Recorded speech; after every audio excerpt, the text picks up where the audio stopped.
Good morning, everybody, and welcome back to our Agronomy Refresh trainings. We've been through quite a few of these already, and actually, believe it or not, we are getting close to the end of this series. As part of this, we spend September through March going through a whole bunch of different agronomy sessions.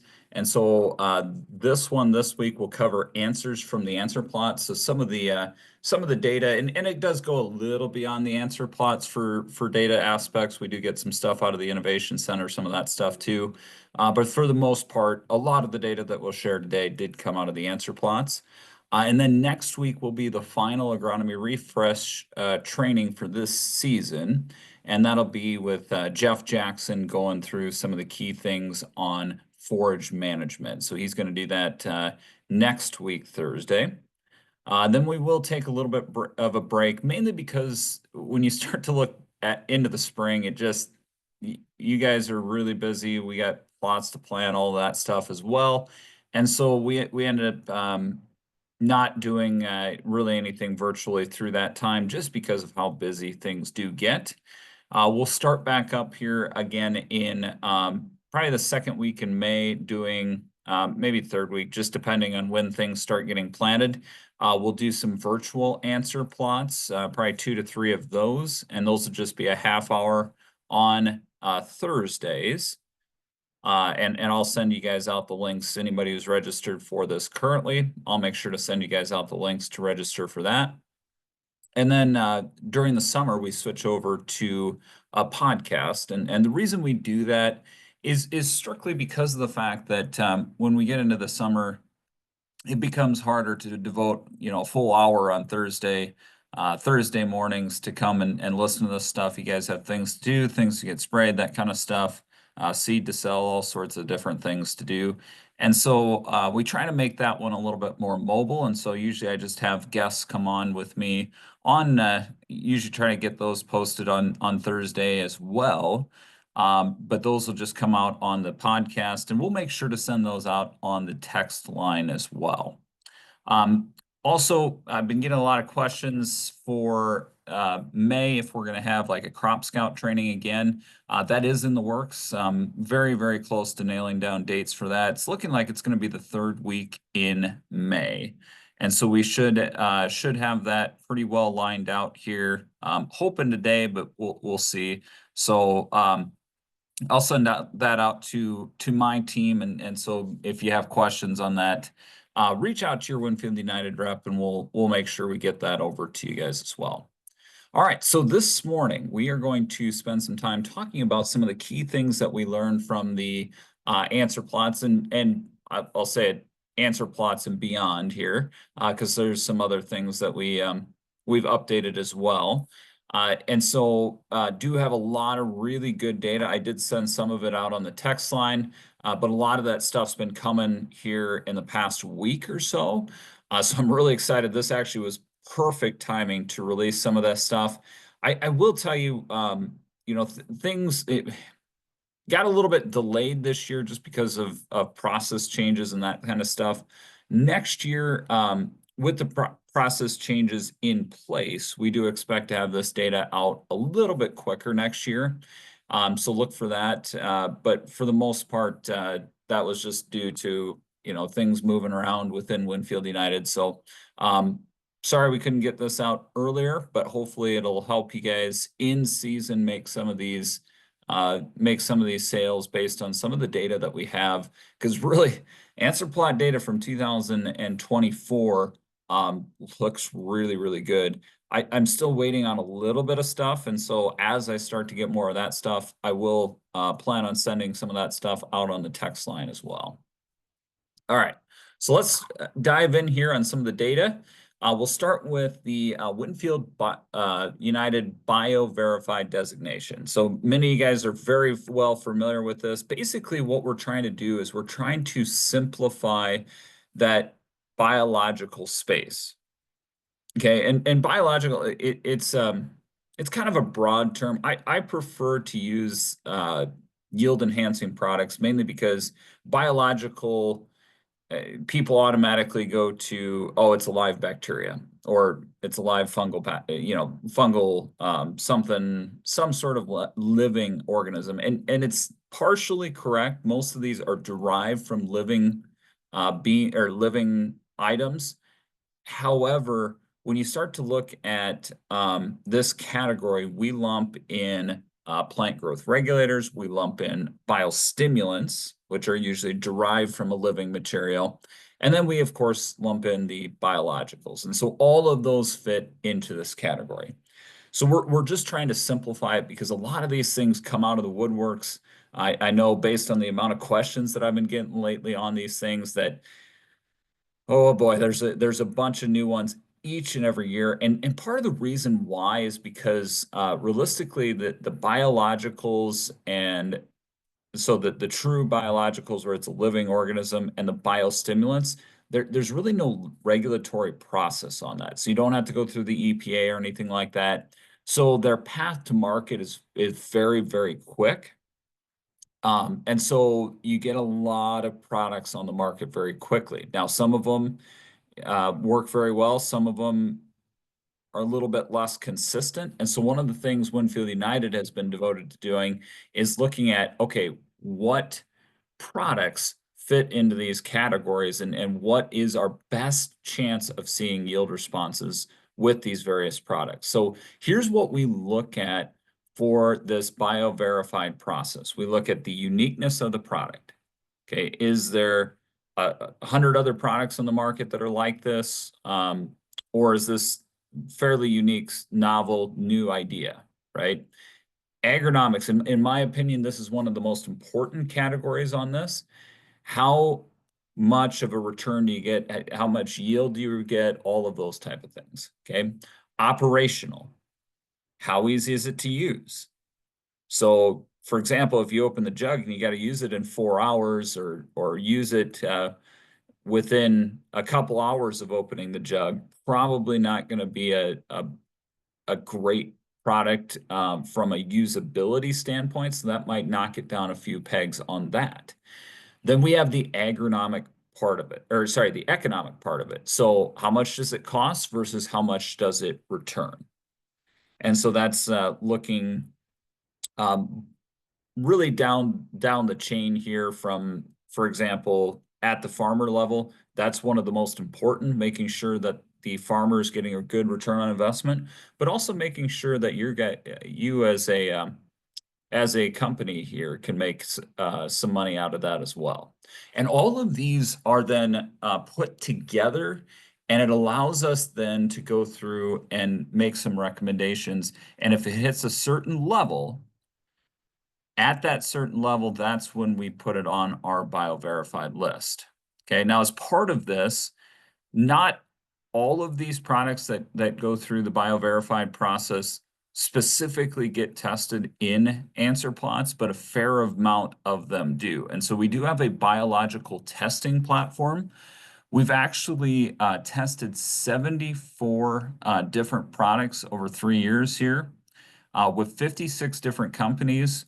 We've signed 8 different distribution agreements with these companies. And then we've actually commercialized 2 products of our own out of that. So this has been a really good way to vet some of these products, and we've gone through a bunch of them. Now, just because we've done there's hundreds and hundreds of these products, so can't guarantee we've tested all of these. And in a lot of cases, these companies come to us and it is kind of a blind thing there. So we don't, for myself, they don't let me into, hey, this is what we're testing, this is what we don't. And so I'm not 100% sure what all 74 products we did test, but it does show the rigorous effort that we're putting behind these to make sure that we're getting the best things on this bio-verified list. Okay, so here, for example, is the bio-verified list for 2025. And we did have a couple new additions to this list this year. The biggest one, and this is the one that I really want to drive home because we got really good data on this. I sent this data out to you guys on the Answerplot text line last week, I think. The Ascend ST3. Okay, so this one's brand new this year. Seed treatment for soybeans. It's one of those that I think really should be treated on almost every soybean, especially some of these early planted soybeans. We all know how many farmers are trying to go earlier and earlier with planting soybeans. Ascend ST3 has a great fit there. Okay, and then we have our Dash PBC and PBS. Those are planter box treatments. So specifically, if you have farmers that are looking for a biological-based product, this one is a bacterial-based product that they can put in to try to increase their nutrient cycling. This one is a really, really good option for this, especially if you don't have starter fertilizer. This one does have a really, really good fit there. So another thing that's a little bit new with the Winfield United BioVerified, in the past, we've just kind of thrown out the list. But in the end, if we don't narrow that down and say, okay, hey, based on this, this is where we see the best results, I think we've missed the boat. And so one of the things that we've been really focusing on this year is giving you recommendations on where to put these. Now, we're with these particular charts here, we're not specifically saying put every single one of these on the list, right? It's more of, hey, where do each one of these fit? And where do we see each one of these fitting so you can choose what you want? Now, just like when Mitch went over and talked about biologicals, biostimulants, and PGRs, we have to build that foundation, right? So we got to get our NP and K right first. I think a majority of our farmers do a good job at those, but there's a fair amount of farmers that just like to jump to the top of the pyramid and try these biologicals, biostimulants, and they might have potassium levels down 100, 120 parts per million. That's not necessarily going to be the best results oftentimes with these biological products or the yield enhancing products. I always try to get that base built first. So the NP and K, then our next level up is going to be our micronutrients. We got great data on some of the micronutrient products here that I'm going to share with you today. Really, really good data on those. Those can be that next foundation that we build in that yield pyramid. The final step is to use some of these biologicals and biostimulants to try to spur on that additional growth at these key windows, these key timings, to try to increase yield. Okay, so that's the corn. Here would be the soybeans and some of the key ones that we see for soybeans and timing for those. All right, so let's go through some of the Answerplot data. So let's start with the seed care data here. I did include a summary slide, and this is actually something that this is what I sent out on the text line. I'm trying to make sure that you guys have a quick look at, hey, what did the data actually say? But, you know, here on this this particular training, we are going to dive a little bit deeper into these. So let's start on Warden CX2. And I'm not going to go into, I'm going to do a brief overview of what the products are just to make sure you guys are aware in case there's some new products in here that you're not familiar with. But you guys should be fairly familiar with Warden CX2. The biggest difference between Warden CX2 and Warden CX is that we add the Viantis piece in there to take care of some of those Pythium species that may be resistant to things like methanoxam and metalaxyl. Okay, but we still have the high rate of methanoxam in there for the Phytophthora and the Pythium control, fludioxonil, sedexane, and thiomethoxam in with this. Another key component that we added with the Warden CX2 is that we did increase the amount of colorant with that, which agronomically doesn't do a whole lot, but it makes them really nice and shiny. It makes them a lot easier to treat as well. So those are, it's a really nice formulation to work with. Okay, so here's some of the Answerplot data that we got in 2024. And as many of you guys know, 2024, we did get fairly wet conditions early. I know that, later on we had some drier conditions, but for sure earlier on, we were actually looking at a cooler, wetter type of environment. And so you can really see that in the data because our early planting soybeans here, there was a 4 bushel difference between the untreated check here and the Warden CX2. So Warden CX2 in this case was worth 4 bushels. Now this is compared to our untreated check. We also have all planting dates, which, this doesn't come as a big surprise to me because obviously the earlier planting, we tend to have more troubles with disease. The longer that seed sits in the soil, the more chance you have of that fungal pathogen taking over and causing issues. Okay, so early planting, we're at 4 bushels. All planting dates across all of the trials, we were at about 2 bushel advantage with that. So really a nice data set with this particular seed treatment here. We also have some breakouts based on the moisture at planting. So these wetter conditions, which shouldn't surprise us, we average about 3.3 bushels on that with a 67% win rate. And then we had drier conditions. We actually had a 2.2 bushel advantage to that. So really strong performance in that Warden CX. This should give you a really good talking point when you start to go and make sure that we're supporting the seed treatment that we're selling. So as farmers come in, and I know a lot of seed is starting to get treated, as farmers start to come in and, oh God, I don't know if I really want the seed treatment this year, you can help show this data and really help them understand why we're using the seed treatments that we're doing. As part of this, my recommendation would be to make sure that we have Ascend ST3 on the seed as well. Okay, I know this is relatively new. We've been working on this for many years. As many of you guys know, the EPA has been fairly slow in getting stuff through the EPA, and so this one took exceptionally long to get through. But it is completely unique. We tested this one for quite a few years before we brought it to the market.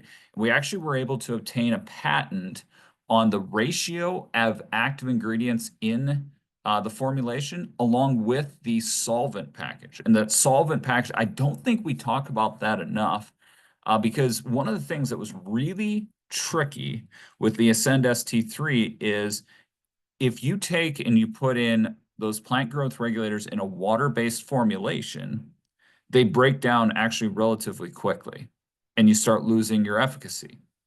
Okay, but if we take it and we put it in some of our other formulations, and some of the other formulations that we tried that were a lot more stable, they tended to cause issues with the rhizobium bacteria, specifically if you're inoculating the seed.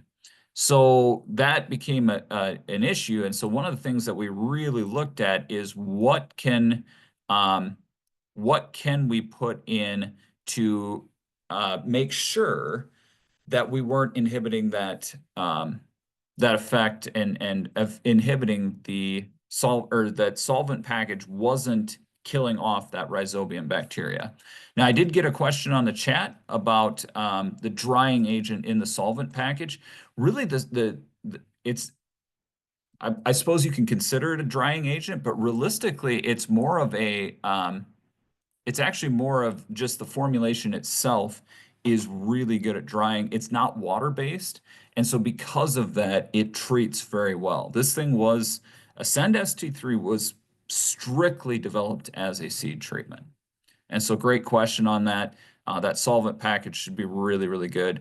The other thing we got very good patent ratios on is the fact that we tested each one of these components and where we thought that this would fit best for that seed treatment. So if you look at soybeans, one of the things that we're really starting to realize with soybeans is they don't tend to put on a very good root early in the season.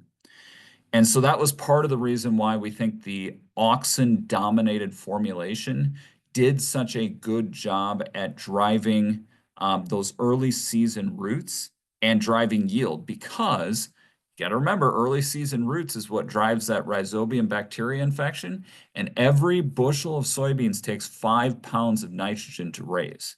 And so if we don't have good rhizobium bacteria infecting our roots, we're probably not going to get into those higher yield categories. So this product was driven for those early season soybean roots. So here's some stuff out of the Innovation Center looking at, and this is a gradient table. And this is a great example of early soybean emergence with Ascend ST3. You can see how much quicker those soybeans get out of the ground. Now, some of you guys might be looking at this going, well, soybeans don't really get affected by the stuff that comes out of the ground, but how quickly it comes out of the ground. But realistically, guys, if I can get those soybeans up a little bit quicker and then get the roots underneath of them, I'm going to see better performance. And as soybean planting gets pushed earlier and earlier to try to capture that extra yield potential, this is absolutely critical. Here's a good example from the answer plot this past year, looking at Warden CX2 versus Ascend ST3. And here's Warden CX2 versus Ascend ST3 again. Look at the size of the roots. That's the biggest difference here. Now, sometimes you can see some above ground growth increase as well, but most of the times where we really see the difference is down in the roots. Okay, and that is absolutely critical for soybeans to get to those higher yield potentials, those earlier planted soybeans especially. Okay, I'm sure Mitch Larson's on here today. I'll steal a term that he coined here. I don't want to. I can't go for 80 bushel beans on 40 bushel roots, right? Maybe I got that wrong. He can type in the chat and let me know. But overall, guys, the roots early on, if I don't get those established, I'm not going to have that higher yield potential later on. August rains make soybeans, but if I don't set myself up for success at the beginning of the season, I'm not going to be able to capitalize on some of those August rains when they do appear. So here's the answer plot data that we got, and this is what I sent out on the text line a couple weeks ago or last week, can't remember. All these weeks are all stretching together here, but the mean effect across all of the early planted soybeans was 2.1 bushels. So that was really a good result. And at the sites that we won, in other words, at the sites where we had a positive result, it was 4.6 bushels. So really, really decent results coming out of the answer plots this past year. This is actually even better than some of the earlier data, because we had this out being tested for 3 years previous to this, and it was in that 1.4 to 2 bushel range, just depending on which year you were looking at. This data here, we had really nice yield potential this past year with some of these soybean applications.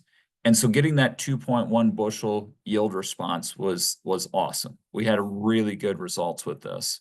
I actually took this and I ran an ROI calculation on this. And guys, if there's nothing else that I would really focus in on here, this is what I would focus in on.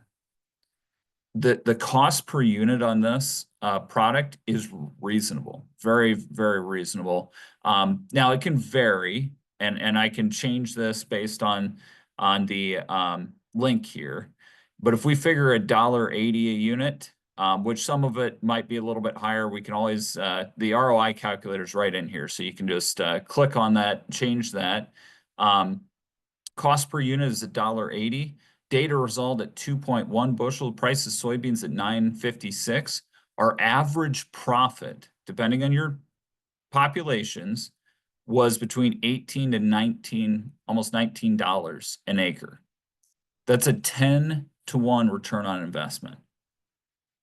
This is one that I would highly recommend getting in as many soybeans as you can because it's almost a no-brainer just to add it to that seed treatment. Okay, I know being a new product that we like to just go out and test the waters this first year, and I'd encourage you to do that as well. But here's the thing, this is one that you can pretty easily bolt on to your other seed treatment, and it will give your farmers a really good chance of seeing some really good responses out of that. So, and soybeans can be really challenging anyway when it comes to doing like side by sides and stuff, because when you start to look at 2 bushels on a yield monitor, it's challenging to see some of those differences. And so we do have very, very good replicated data on this.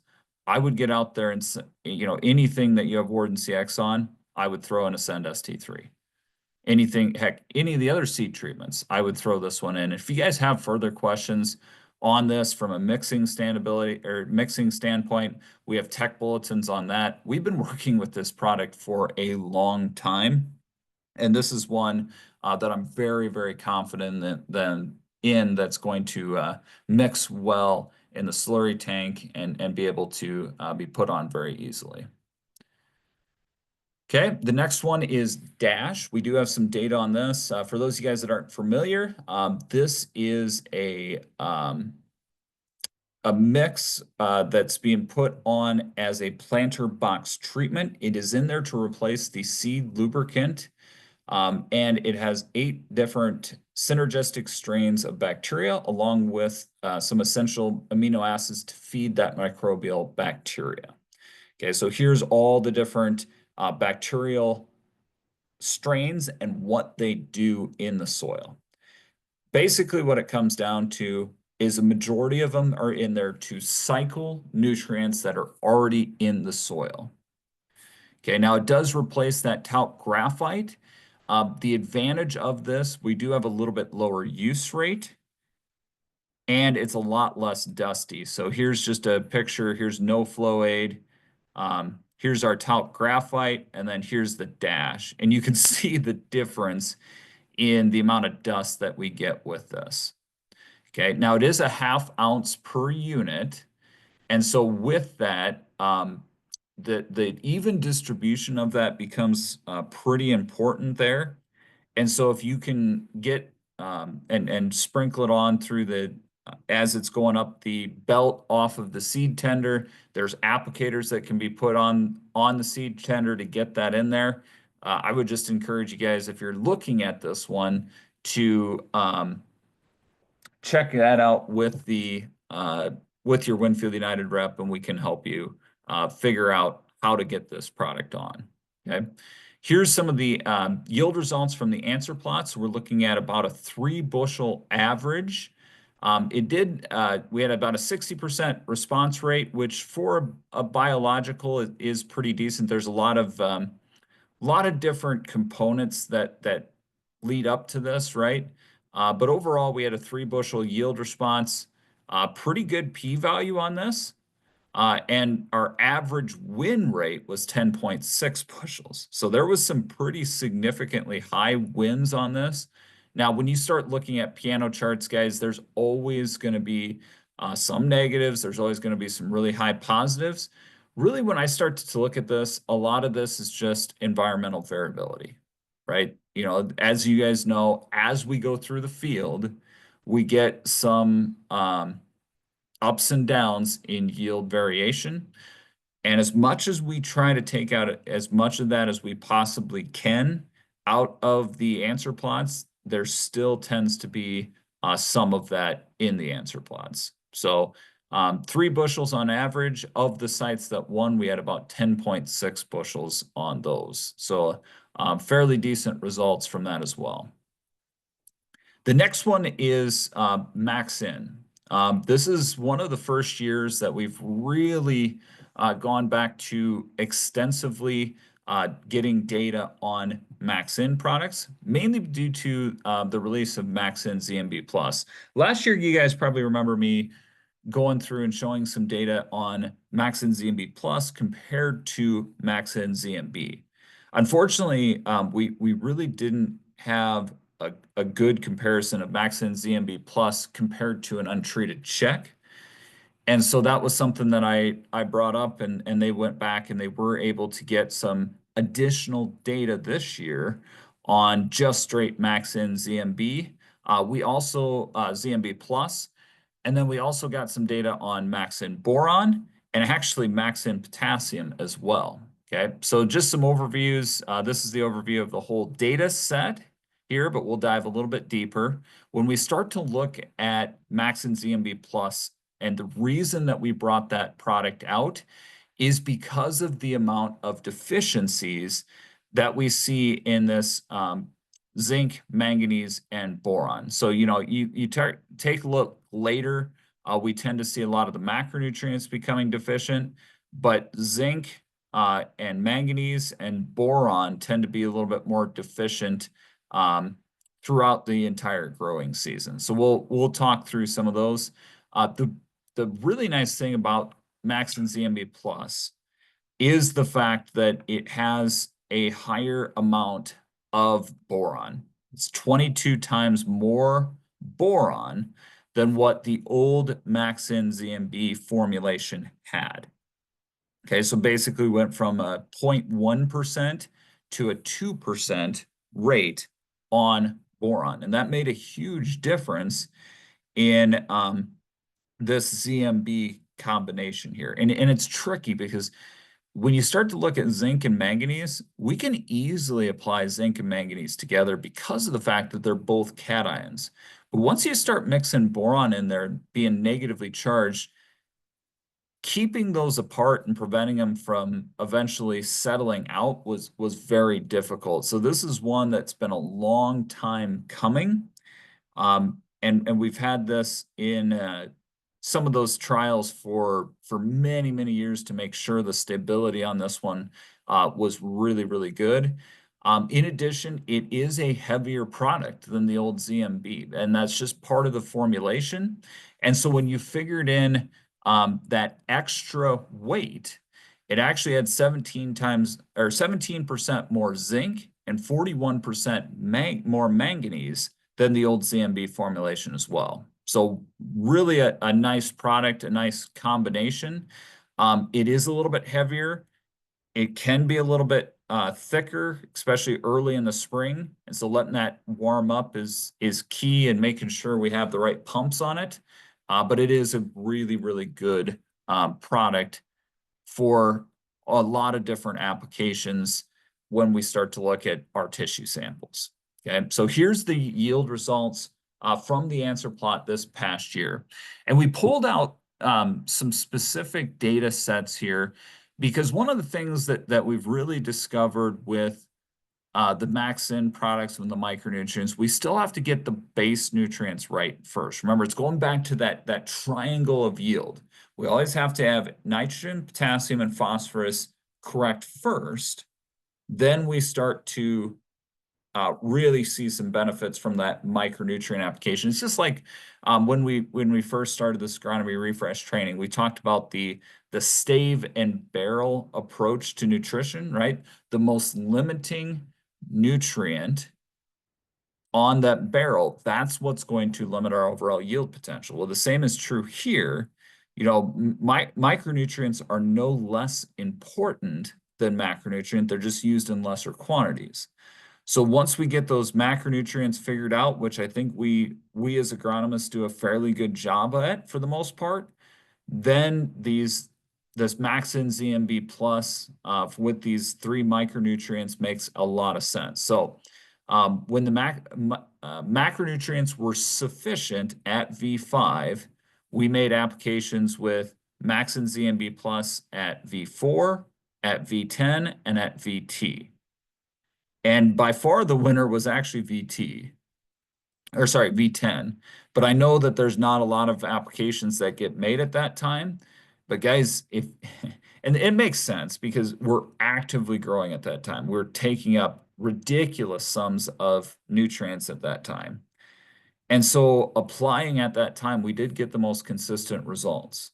So if you do have farmers that are looking to push their yield, going out at V10, you might actually see better results at that time. Okay, and the same was true as we get into like max NK, um, max in potassium. We do have some really good results at that V10 timing. But even at the V4, we ended up at 6 bushels. At Tassel, we ended up at 3.8 bushels. And look at the response rates. It was 80%, 100% of the sites, 80% of the sites. We got really, really good results with the ZMB Plus this past year. Okay, now just looking, this is looking at when NP and K were sufficient. Here's an example of across all of the sites. Okay, and you can see the positive yield effect that we had. It was 4 bushels at V10 here. Now you compare that to the 7.8. Again, this shows the value of making sure we have sufficient NP and K, because when we had sufficient NP and K at V5, we averaged 7.8 bushels. When it was all of the sites, we averaged 4 bushels. Okay, so getting that NP and K correct is critical to making sure we get good responses out of ZMB Plus. But we really did get some nice responses overall. All right, max in potassium. So max in potassium, this one's a little bit harder for me, mainly because you're trying to put, you can only put a small quantity of these macronutrients out there foliarly without burning them. However, if we can do this at key uptake times when we need a large quantity of these, it can result in quite a nice yield response to this. So, for example, this one, we got really good results at V10. Okay, and it's so V10 was at 2 quarts yielded 5.3 bushels on average. So we'll take a look at some of this. Now, a lot of this has to do with, and this is actually from John Zook provided this to me. John is probably one of the smartest people I know, specifically because he understands all of the different components and gets into this micro biology type stuff. He just loves that stuff. And I watch him explain this, and honestly, I'm going to screw this up worse than you would think, but he does a really nice job of laying this out and how this works. Okay, so this is the nitrogen assimilation process and how we get nitrogen in the plant. And one of the things that's really important about this is this. In order to get nitrate in the plant, which if you remember back to some of our earlier agronomy refresh trainings, 98% of the nitrogen that's taken up by the plant is taken up in the nitrate form. Okay, so in order to get nitrate into the plant, we need to pair that with potassium. And that plant uses potassium to facilitate the process of bringing nitrate into the root. And then uses that also to move that within the plant. And so if we don't have adequate potassium, we're probably not going to see that that nitrogen being taken up as efficiently. That's why for many times, and this is why I'm glad John shared this with me, is that we always knew there was a tie between nitrogen and potassium. This really helps better understand, even though it's kind of complex, helps us better understand why that tie happens there. And so here's that key thing here, that cycling of that potassium through the plant. And I think this is part of the reason why we saw really good results to applying max NK at V10. Okay, and this is V10 was the best timing to put this out there. This is when you had NP and K that were adequate at V5. But I think the part of the reason why we see such good results, so this is 5.8 bushels on average for that 32-ounce rate of max NK at V10. I think part of the reason goes back to this chart, right? We're trying to take up, for 300 bushel corn, we need to take up 11 pounds of nitrogen per day per acre. And so adding a little bit extra potassium at that time can help with that cycling. Even though you look at 32 ounces, you're not getting that much potassium. Okay. But what you're doing is you're giving it a little bit extra jolt of potassium at that time to increase your nitrogen assimilation into that plant. And so I think that's why we see the results that we do. This is by no means, this foliar potassium is by no means a replacement for any deficiency in potassium. And that was clearly shown in some of the data there that we didn't get as good of results when the NP and K wasn't adequate early. So it's not a replacement. But it is a nice little addition, and we did get some good yield results from it. Okay, the other nutrient that we looked at was boron. And as many of you guys know, we often target boron right around tassel for corn. We averaged 2.1 bushels from a pint of max-in boron at tassel. This really decent result out of this. The average win rate was actually 6.1, and we had close to a 70% response rate out of this. It was 66.7. So really good results overall, especially for a pint of max-in boron. I would say though, like if I had my choice, the max-in ZMB Plus has a little bit more well-rounded, especially with that manganese in there for some of the photosynthetic capacity. We got closer to that 4 bushel response. But you know, a pint per acre for a farmer that's maybe a little bit more cost conscious is a really good option as well. I also got a note on the chart that got a note on the question and answer period. Would Max-In K work for alfalfa? It does. Max-In K would work for alfalfa. You could use that foliar. Remember though that you're not replacing large quantities of potassium by any means. So you might spur on a little extra growth and a little extra above ground growth, but if you're deficient, it's we'll put it this way, especially with potassium, it would be like trying to, like if you had your leg cut off and you were trying to stop the blood flow with a small bandage. So not a replacement in that case, but if you have a little bit of a nick, for example, if you're coming up a little bit dry and can't quite get enough potassium in the plant, or your plant's just not growing quite as efficiently as it could, yeah, maximum potassium application could work really well. I would actually argue that like a Max-In ZMB Plus may even be a better option. Alfalfa is an extremely responsive plant to micronutrients. Okay, so the potassium aspect, you know, a 10-ton rate or 10-ton alfalfa crop, which is, you know, high yielding, obviously. But a 10-ton alfalfa crop removes 400 pounds of potassium. So a quart of Max-In potassium is not necessarily going to stem the tide on that, but it may be enough to push it forward and get it moving.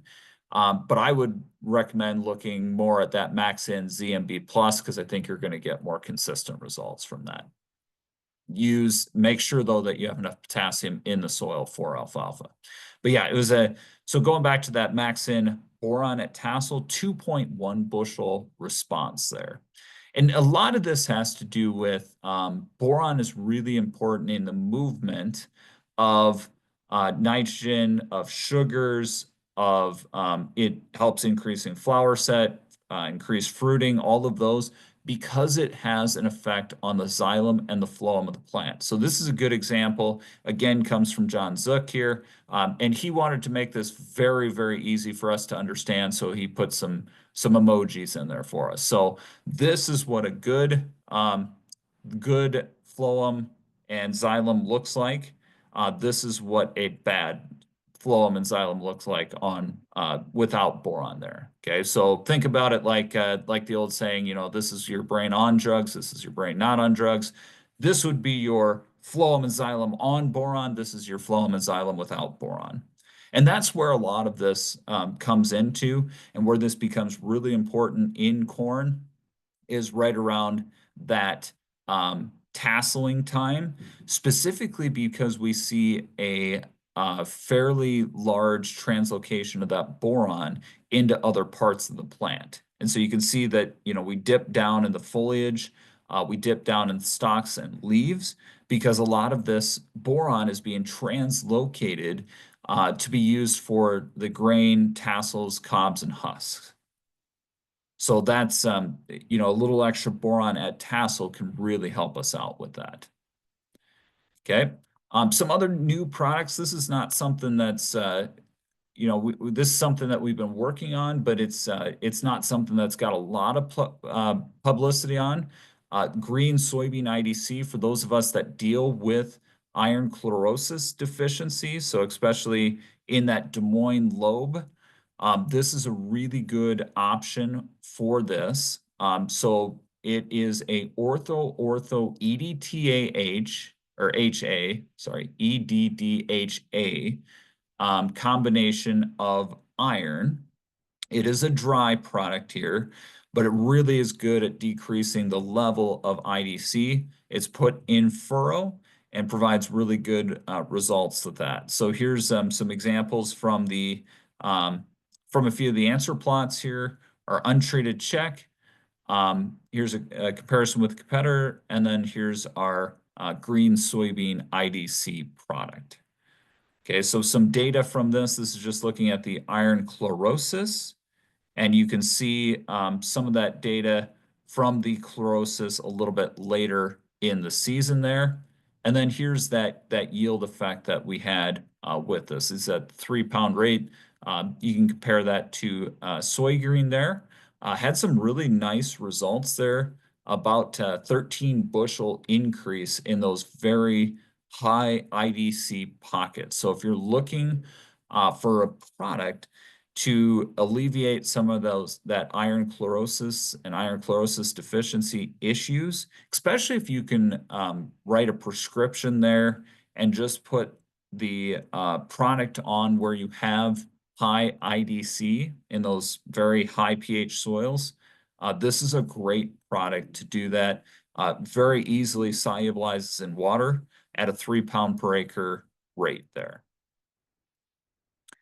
All right, the final segment I have, and the final segment that I wanted to cover, is on fungicide return on investment. This is one, I apologize, guys, this is still last year's data. I'm hoping that I get this year's data very quickly and I will update this, but I want to make you guys aware of this so that you have it. This is something that I built last year. I sent it out on the text line last year, but I think it really helps our farmers better understand the story and why we're recommending the things that we are, specific to response to fungicide. Okay, so when you start looking here's a good example. So the power of response to fungicide in the answer plot is that we don't just look at how does that fungicide or how does that hybrid handle disease pressure. We look at how does that hybrid actually respond to an application of a fungicide. Okay, so that the nice thing is that takes into account that plant health benefit that you get from a fungicide. And so here's some of the results over the past 3 years, and I've been just taking results from the answer plot here for the past 3 years, and I just put it into an ROI calculator. So with the price of corn at $4, fungicide cost at $20, and application cost at $12 for an average cost of $32 an acre. Now this is the net ROI per acre. Now you look at this and go, well, God, Tyler, why are you showing us this? This isn't going to be very good for selling fungicide. And I'd agree, right? If you're just spraying the fungicide and, $20 an acre, things like Feltima, Mervis Neo, Delaro Complete, some of those things, yeah, probably not going to see great results except for a couple of those hybrids that really respond well to that.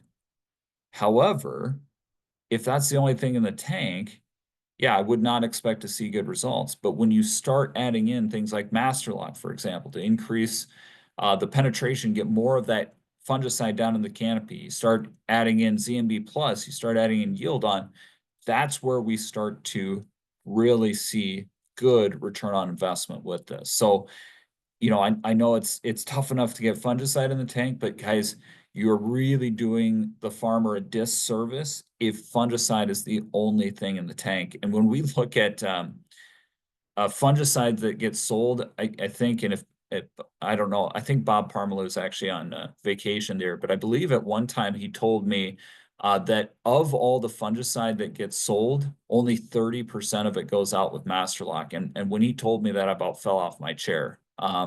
Because of the fact that we have such strong data supporting why we put that in the tank.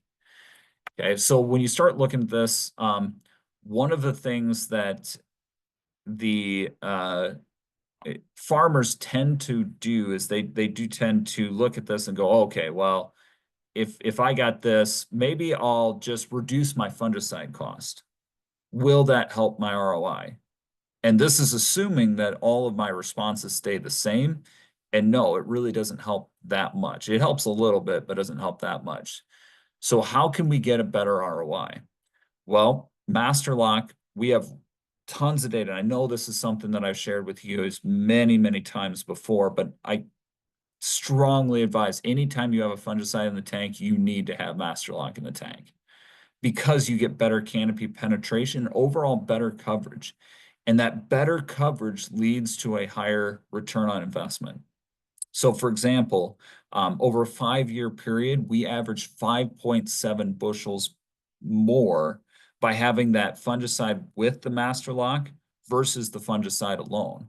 And so when you start putting that in the tank, now all of a sudden our ROI looks much better when it comes to these key hybrids here. And we changed 2 more of those. And by the way, I went back to the Valtima, the Miravis Neo, the Delaro Complete, that fungicide cost, we got really decent ROI on some of these hybrids that before that we didn't. And it all comes down to getting more of that active ingredient down into that crop canopy. And it led to a 5.7 bushel increase above that fungicide alone. Okay, now how can we get even better return on investment with this? Well, let's use that data that we looked at today with Maxin ZMB Plus at 3.8 bushels when you add it in at VT, or maybe even a Maxin Boron at 2.1 bushels. I use Maxin ZMB Plus as my base here, did $8 an acre, 4 bushel yield response. Now every single one of those hybrids is showing a positive result.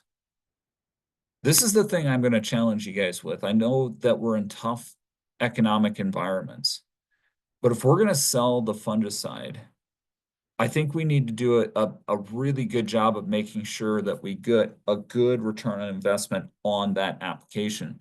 And adding a ZMB plus, adding a yield on, making sure we have Master Lock in the tank, all of those are going to help us with our overall return on investment. Heck, if we want to make this look even better, let's take some of our data from the answer plots on yield on. Yield on had a 90% response rate in the answer plots. It was crazy. 90% response rate, average mean effect was 5.5 bushels. This yield on from Syngenta there, Syngenta Biologicals, one of the most consistent products I think I've ever seen come out of the biological trials in the answer plot. 5.5 bushel average, 90% response rate. What was really interesting is while we were doing this, we actually tested this out in the field as well with just large field trials. And we took some averages from that and we averaged 88% response rate with 5 bushels, almost the exact same response rate in the field as it compares to in the on the previous years. Good question, Stephen. This is not data from this year. So one of the things, we don't necessarily test every product every year, mainly because we just run out of space. And so a lot of times we're looking at newer products. So in this case, we tested this for 2 years. And so this is, so you can see this is 2022. I think this is 2021. I'll have to go back and look at the original yield trial that I pulled this from. So, but good point there. This is over 2 years. And so it's not 2024 data. So here's that return on investment for 2000 or for the response to fungicide portion of it. And now that's where we start to get a lot better overall investment. You know, the thing about it is farmers often pay attention to this, right? They pay attention to the total cost per acre differences. You start taking the look at the one on the left, we had $32 an acre. You take a look on the run on the right, we're at 50.75. You look at that, you go, crap, that's a really tough sell when it comes to making that VT application. However, if you have farmers that have more of a shrewd business mind and you start looking at the actual return on investment, which me personally, this is what I think we need to focus more on when it comes to talking about these products. The return on investment is undeniable when you start to look at adding these products. If you're going to make an application, if you're going to use that sunk cost mentality to this and start to really look at ROI, that $50.75 makes a whole lot more sense than going out there with that $32 an acre treatment. Okay. Now I just used a couple examples of fungicide response. I do have the link to the entire Excel spreadsheet. We have DeKalb hybrids, we have some Pioneer hybrids, we have Brevant, we have NK. So you guys can go and compare the responses on some of these key hybrids and do this exact math. You can throw in your own costs, you can throw in your own what you would expect for a yield response and your price of corn, and just help walk those farmers through this story on return on investment for that fungicide application. All right, with that, that is the last thing I had for you guys. I appreciate you coming on. I will get this sent out to you. Again, our next session and final session is next Thursday. And for any of you guys that need the QR code for CCA, just hang out for just a second here.